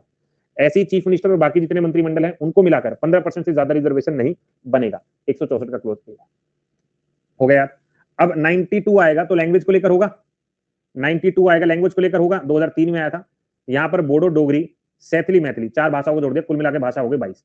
अब मेरा 21 हो गया, अब मेरा 71 हो गया, अब मेरा 92 हो गया। 3 भाषा कर ली, इसमें सिंधी, कोंकणी, नेपाली, मणिपुरी, बोडो, डोगरी, सैथली, मैथिली, ठीक है। ये भाषाओं को जोड़ा गया, क्लियर है। 93 अब मैं छोड़ दे रहा हूं, अभी के लिए तो छोड़ दे रहा हूं, वैसे 93 इंपॉर्टेंट है लेकिन फिलहाल मैं छोड़ दे रहा हूं, एक बार देख लेते चलो। सोशली और इकोनॉमिकली बैकवर्ड क्लास को लेकर, एससी एसटी को लेकर यहाँ पे चर्चा की गई है, जिसमें आर्टिकल नंबर 15 और आर्टिकल नंबर 16 को लेकर कुछ चीजें की गई है। ये सवाल मुझे कैसे याद आया, एक बार एक क्वेश्चन कहीं मैंने पढ़ा था कि 93rd अमेंडमेंट के अंदर कौन से आर्टिकल के अंदर बदलाव आया था, तो आर्टिकल नंबर 15 और 16 के अंदर बदलाव आया था। हल्का सा दिमाग में रख लूंगा, फिलहाल तो नहीं रख रहा हूं, बाद में रखूंगा। आगे बढ़े, अगला सवाल 94th नहीं पढ़ना है, 95th यहां पे देख लेते हैं। देखो जी ध्यान से सुनना, 95th क्या है, एससी एसटी एंग्लो इंडियन को लेकर आखिरी बार बढ़त की गई है, ठीक है। अब तक क्या पढ़े, 8, 23, 45, 62, 79 और 95 इन सब आर्टिकल के अंदर रिजर्वेशन के बारे में बात की गई है और 2020 तक बात की गई, 20 में जाके इसको एंड कर देंगे हम लोग, ठीक है। अब आता 96 मैंने पढ़ लिया था। 96 में उड़िया वर्ड फॉर उड़िया से रिप्लेस किया गया, लैंग्वेज को लेकर था। सब्स्टिट्यूट उड़िया फॉर उड़िया, उड़िया को हटाकर उड़िया डाला गया है, ये 96 अमेंडमेंट है, 2011 की बात है, ठीक बात। अब 97th अमेंडमेंट, यहां पर बस आपको याद रखना, कोऑपरेटिव सोसाइटी, कोऑपरेटिव सोसाइटी को ऐड किया गया है, ठीक है। ये कौन सा 92nd अमेंडमेंट। अब कौन कौन से, आर्टिकल नंबर 19 में जोड़ा गया है, आर्टिकल नंबर 43 के बी में जोड़ा गया है, और अलग से इसको 243 एच जे के एच जेड एच के अंदर जेड टी तक ले जाया गया है, भाग 9 का बी भाग है। मैं रिपीट करता हूं 97 को, देखो ये कह रहे 97th अमेंडमेंट के थ्रू हमने कुछ आइटम जोड़ा। इस आइटम को हम बोलते हैं कोऑपरेटिव सोसाइटी, कोऑपरेटिव सोसाइटी, हमने कहा ठीक है। अब इसको ना आर्टिकल नंबर 19 की फ्रीडम में भी जोड़ा गया है, इसको डीपीएसपी के 43 बी में भी जोड़ा गया है, और इसको संविधान के भाग 9 के बी भाग में 243 जेड एच से लेकर 243 जेड टी तक भी शामिल किया गया है। तो 3 जगह पर इसको जोड़ा गया है, 3 जगह पर जोड़ा गया है। लैंग्वेज इंक्लूजन नहीं है, लैंग्वेज इंक्लूजन नहीं है, लेकिन लैंग्वेज को लेकर बात की गई है। मैंने कहा था ना 3 चीजों को लेकर लैंग्वेज हमें याद करनी है, लैंग्वेज को लेकर, एक है 21, एक है 71, एक है 92 और एक है 96। इन 3 में भाषा को जोड़ा गया, इसमें भाषा को सब्स्टिट्यूट किया गया, यानी हम 4 लैंग्वेज को लेकर तो याद कर सकते हैं ना, वो यही वाले। अच्छा एक चीज मुझे बताना यार, 65 और 87 के अंदर कोई रिलेशन है क्या, बताने के बाद कोई रिलेशन है? बहुत बढ़िया। अच्छा तो अगर मैं 65 को 89 से रिलेट करूं तो रिलेशन बनेगा या 87 में रिलेशन बनेगा, दिमाग पे जोर डालो एक बार, दोनों में से कौन सा रिलेशन बनेगा? 87 बनेगा। अच्छा तो यहाँ पे ना रिलेशन ये बनेगा जहां पर नेशनल कमीशन फॉर एससी और एसटी ये था 65 में। और 89 के अंदर हमने क्या पढ़ा था, नेशनल कमीशन फॉर एससी यानी एनसीएस ये, और नेशनल कमीशन एसटी ये पढ़ा था। अगर मैं 87 को रिलेशन बिठाता हूं ना तो मुझे 84 के साथ बिठाना पड़ेगा, क्योंकि यहाँ पर लोकसभा की सीटों को 1991 की जनगणना है और यहाँ पर 2001 की जनगणना है। ऐसे ही कुछ पढ़ा था हम लोगों ने, वापस देखो 87 के अंदर जनगणना वाला है, ठीक है, और 89 के अंदर जो है national commission for SC, national commission for ST, याद रख लोगे, ठीक है, क्लियर है। अच्छा अगर मैं तुमसे ये पूछूं, अगर मैं ये पूछूं 15% कैबिनेट से ज्यादा मेंबर नहीं होंगे, कौन सा अमेंडमेंट था ये? 15% ज्यादा कैबिनेट बड़ी नहीं होगी, कौन सा था? 91st था। Are you sure? 91st article 75 का ए ऐसा for PM and other members, और आर्टिकल नंबर 164 का chief minister and other members, याद रख लोगे, ठीक है। और कुछ याद करने की जरूरत? 97 हमने याद कर लिया, 96 हमने याद कर लिया, 95 हमने याद कर लिया। अब आगे बढ़ते हैं, अब आओ, अब 98th अमेंडमेंट छोड़ दिया, 99th अमेंडमेंट, 99th अमेंडमेंट को लाया गया था लेकिन एनजेएसी को बाद में हटा दिया गया था, नॉट इंपॉर्टेंट। 100th अमेंडमेंट आ जाइएगा भाई। 100th अमेंडमेंट क्या कहता है? लैंड बाउंड्री एग्रीमेंट इंडिया और बांग्लादेश के बीच में साइन किया गया था, इसको एलबीए बोलते हैं, एलबीए बोलते हैं, 3 बीघा कॉरिडोर नहीं, थोड़ा सा अलग मान के चलो, एलबीए बोलते हैं। 101 अमेंडमेंट में जीएसटी को लाया गया था पहला, 8 सितंबर 2016 को, याद रखोगे। और ये आर्टिकल एज इट इज याद रख लेना, पिछली बार सीजीएल में पूछा गया सवाल था, आर्टिकल नंबर 279 ए किससे जुड़ा हुआ है, 269 ए किससे जुड़ा हुआ है, 246 ए किससे जुड़ा हुआ है, सब जीएसटी से जुड़े हुए हैं। ये जितना भी हम लोग अमेंडमेंट पढ़ रहे हैं ये एग्जैक्ट अमेंडमेंट गवर्नमेंट वेबसाइट पर है, लक्ष्मीकांत की बुक में है, तो हम लोग बहुत डिटेल में पढ़ रहे हैं, मतलब इससे डिटेल में हमको जाने की जरूरत नहीं है, ये फुल ऑन डिटेल है, ठीक है। अगर एसएससी में सवाल आ रहा है तो तुम एकदम फूलों का तहारों का ऐसा वाला कर दोगे, ठीक है। तो 101 अमेंडमेंट याद रखना है, ठीक है, ऐसे करके याद कर लेना। यूपीआरओ कवर है भाई, पूरा कवर है, तो तीनों आर्टिकल याद रख लोगे, जीएसटी याद रख लोगे, डेट याद रख लोगे, आगे आ जाओ। अब 102nd अमेंडमेंट, 102nd अमेंडमेंट क्या है? जहां पर हमने एक चीज रिलेशन याद करो, 65 याद किया था, 65, 89 याद किया था, अब 102nd याद करना। यहां पर नेशनल कमीशन था एससी एसटी के लिए कंबाइन, यहां पर था एससी के लिए एसटी के लिए 338 ए, और यहां पर क्या आएगा 102 के अंदर national commission for backward class 338 B, ये कवर करना है, ठीक है, बस इतना ही पढ़ लेंगे, ठीक है। बैकवर्ड क्लास के लिए 338 बी, वैसे 342 ए भी है सोशली बैकवर्ड क्लास के लिए, लेकिन ऊपर वाला करेंगे तो चल जाएगा। 103rd अमेंडमेंट की अगर हम बात करते हैं, यहाँ पर आर्टिकल नंबर 15-16 के 10% यानी ईडब्ल्यूएस को लेकर बात की गई है। 103 10% government job college seat reserve की जाएगी हाई इनकम ब्रैकेट के अंदर, जिसको ईडब्ल्यूएस कहा जाता है, हो गया। आर्टिकल नंबर 46 को यहाँ पर डीपीएसपी को लेकर यहाँ पे बात की गई है, जहां पर एजुकेशनल इकोनॉमिक इंटरेस्ट को लेकर वीकर सेक्शन ऑफ सोसाइटी को हेल्प की जाएगी। ये कौन सा है? 103rd amendment. 104 अमेंडमेंट में यहाँ पे क्या बात की गई है कि अब से एंग्लो इंडियन का कोई रिप्रेजेंटेशन नहीं होगा, हो गया खेल खत्म, यही था। एंग्लो इंडियन का कोई रिप्रेजेंटेशन नहीं होगा, जो हमने पढ़ा ना 8, 23, 45, 62, 79, 92 ये सब पढ़े थे ना, 95 ये सब पढ़ा था ना, खत्म कर दिया 104 अमेंडमेंट, हो गया खत्म,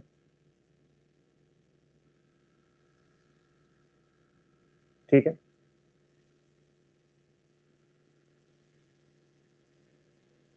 ये 2020 का है भाई, 2020 का,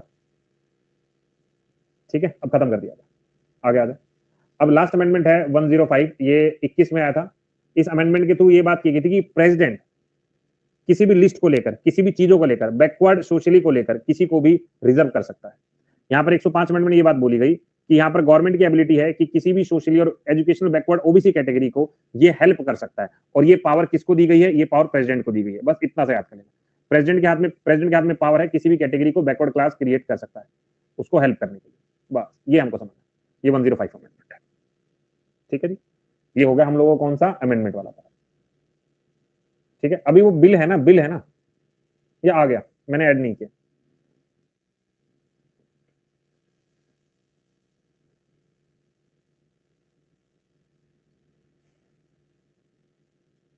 ठीक है।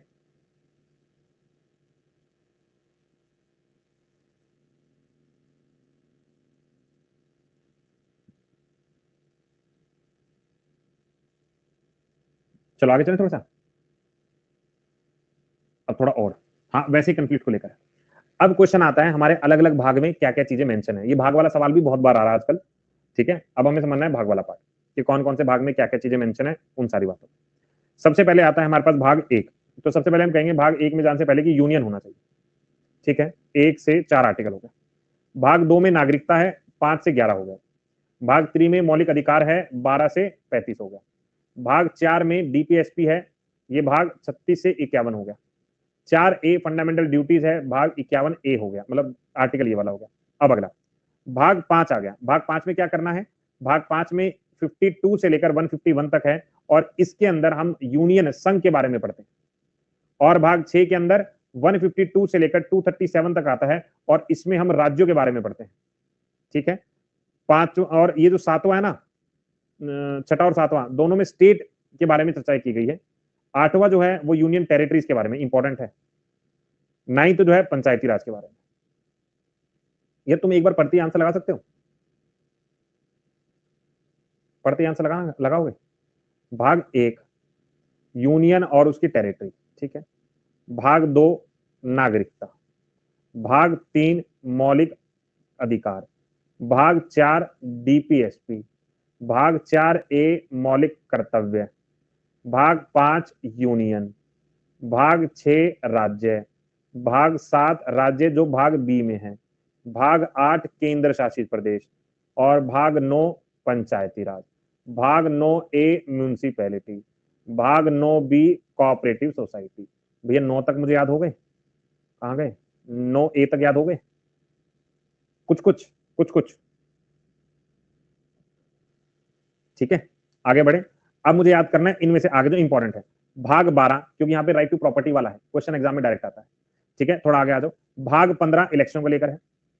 भाग 17 लैंग्वेज को लेकर है। भाग 18 इमरजेंसी को लेकर है। बाकी तेल लेने जाओ, और कोई याद नहीं करना। पहले के भाग 9A तक बी तक सारे याद कर लो, उसके बाद याद करो 12, 15, 17 और 18।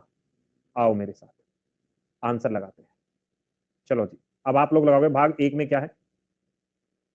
अब आंसर लगाना शुरू करो यार, शर्माना नहीं है। यूनियन और टेरिटरी के बारे में है।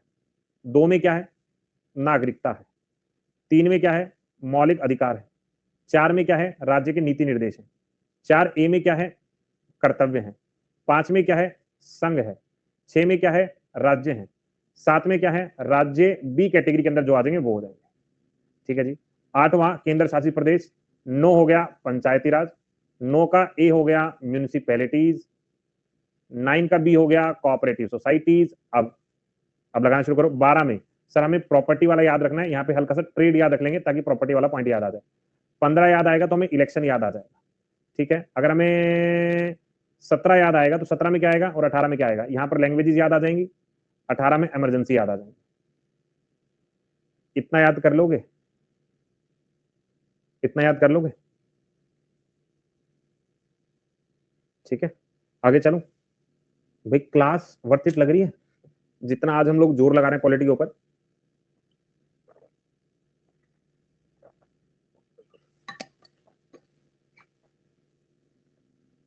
ठीक है, आगे चलें। नेक्स्ट आप, और मैं सच बता रहा हूं जो बच्चे अटेंड नहीं कर रहे हैं सेशन या नहीं देखेंगे उनका बहुत बड़ा लॉस है, क्योंकि यहां से क्वेश्चन एग्जाम में बहुत बार मिलता है, बहुत ज्यादा बार मिलता है। तो one of the most important class ये है पूरी पॉलिटी के अंदर। नेक्स्ट आ जाएगा। अब ये वाली स्लाइड ना हद से भी हद इंपॉर्टेंट है। इसमें आपको याद क्या करना है, इसमें सिर्फ आपको केसेस और उनके साल याद करने हैं। क्या याद करना है, केसेस और साल याद करना है। जैसे केशव भारती केस कब हुआ आपको याद कर लेना है। गोलकनाथ केस कब हुआ याद करेंगे।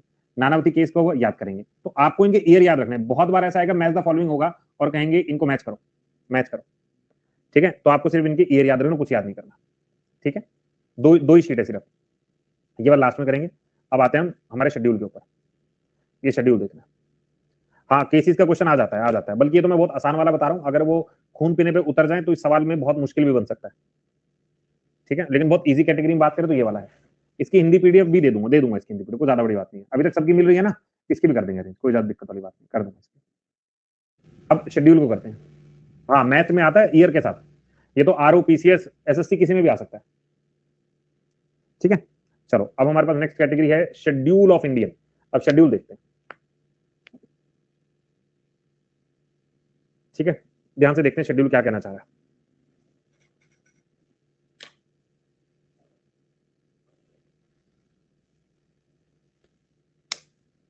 आज तुम्हें पढ़ाते पढ़ाते मैं संडे ही नहीं पता चला कि मैं संडे गया कहाँ। पूरा दिन इतना बिजी शेड्यूल था कि बिल्कुल मतलब मुझे फुर्सत ही नहीं मिली कहीं बाहर देखने का, सोचने का कि संडे है थोड़ा आराम कर लूं। ऐसा पूरा दिन चला गया। ठीक है, मैं सोच रहा हूँ बहुत ज्यादा फेस्टिवल में ना, बहुत ज्यादा फेस्टिवल दिन में मैंने पूरा एंजॉय किया। ठीक है, तो मैंने कहा मंथ के एंड में थोड़ा पुश करते हैं ना, जो पूरा महीना एंजॉय करते हैं उसका कहीं तो भुगतान करना पड़ेगा, तो अभी हम लोग भुगतान करेंगे। ठीक है, तो अभी हम लोग थोड़ा पुश करेंगे और जितना हो सकेगा उतना द इम्पोर्टेंट द वाला वो करवाऊंगा। और ऊपर से ना मैं कल जो है वो, जैसे हमने आज मॉडर्न हिस्ट्री की एक मैराथन क्लास करी थी ना, कल मैं सोच रहा हूँ पॉलिटी की मैराथन करवा दूं। अभी तो मेरा भी जोश हाई है, तो मैं सोच रहा हूँ लगे हाथ करवा ही देता हूँ, कल पॉलिटी का मैराथन करवा दूंगा ये वाला।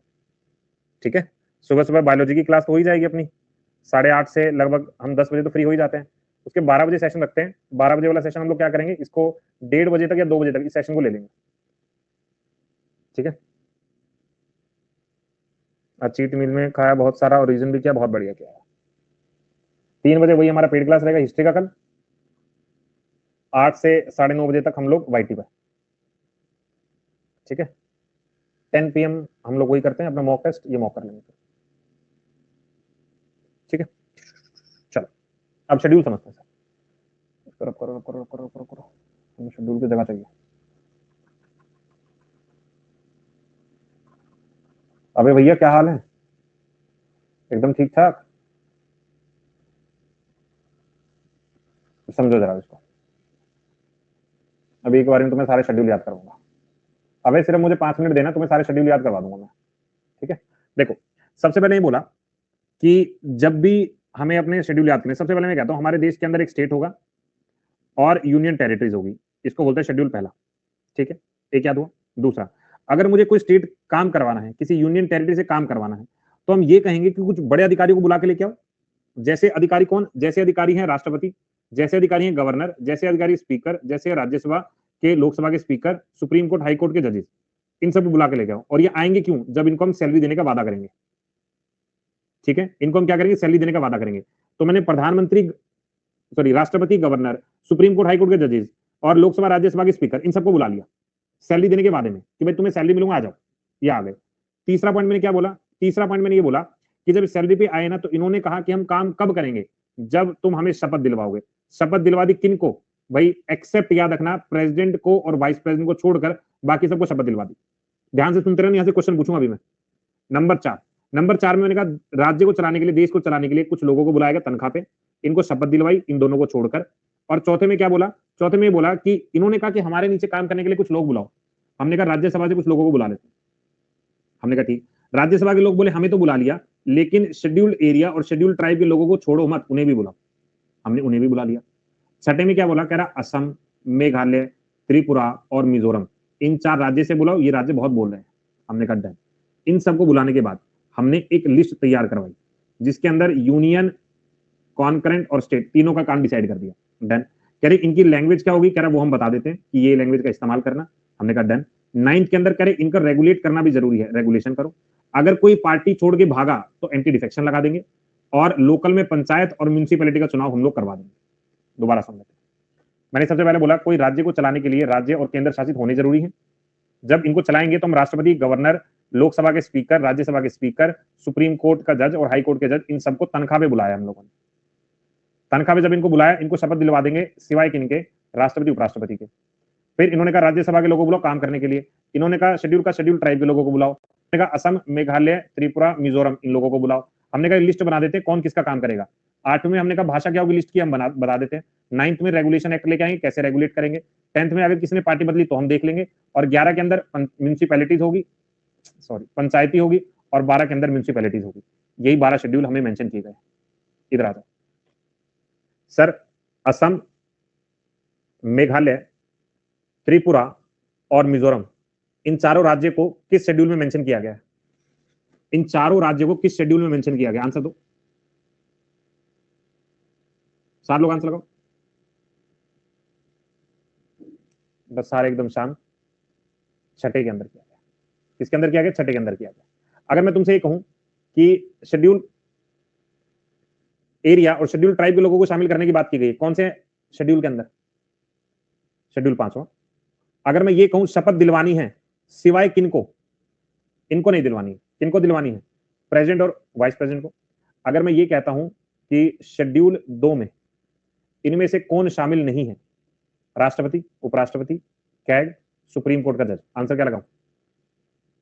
शेड्यूल 2 में इनमें से कौन शामिल नहीं है? कैग शामिल नहीं है, ये लोग तो शामिल है ना सारे। अगर मैं ये कहूं रेगुलेशन के बारे में कौन सा शेड्यूल है, रेगुलेटिंग एक्ट को लेकर कौन सा शेड्यूल होगा? नो होगा। पार्टी बदलने वाले को लेकर एंटी डिफेक्शन किस अमेंडमेंट के थ्रू जोड़ा गया? किस अमेंडमेंट के थ्रू जोड़ा गया? अरे अमेंडमेंट कह रहा था, देखो ओरिजिनली जब हमारा संविधान बना था तो हमारे पास 8 शेड्यूल थे, 9 शेड्यूल जोड़ा फर्स्ट अमेंडमेंट के थ्रू, 10th शेड्यूल जोड़ा 52nd अमेंडमेंट के थ्रू, 11th शेड्यूल जोड़ा 73rd के थ्रू, 12th शेड्यूल जोड़ा 74th के थ्रू। ये 4 नए शेड्यूल इनको बाद में जोड़ा गया।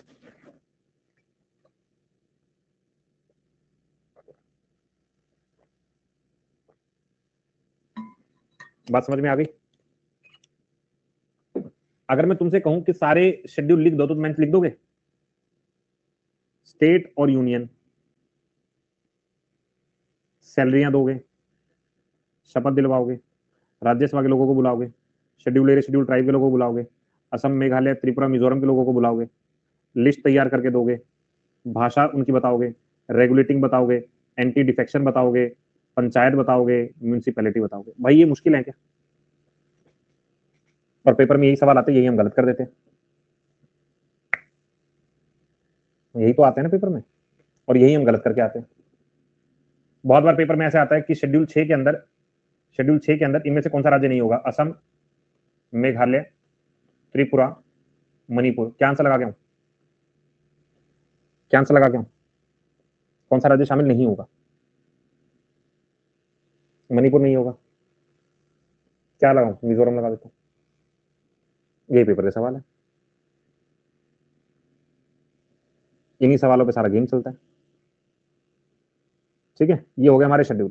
अब हमारे क्या क्या पार्ट हो गए? हमारे अमेंडमेंट्स हो गए, हमारे शेड्यूल हो गए, हमारे पार्ट्स हो गए।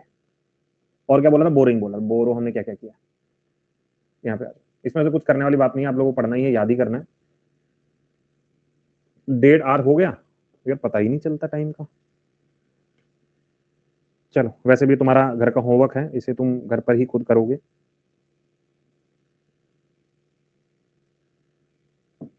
ठीक है, तो जितने भी लिखे हुए हैं ना, इनको सामने मैंने मेंशन किया हुआ है, क्या क्या आपको याद करना है। एक बार इस टेबल को बहुत अच्छे से याद कर लेना, हमने किस देश से क्या क्या चीज ली है। ठीक है, इन सबको एक बार कर लेना। ठीक है, किस देश से क्या क्या बोरो किया, बस इतना ही करना है। ठीक है, चलो, तो आई थिंक आज के लिए मोर देन इनफ है। पॉलिटी का आई थिंक अब हमने सारा काम कर लिया, कुछ बचा नहीं है।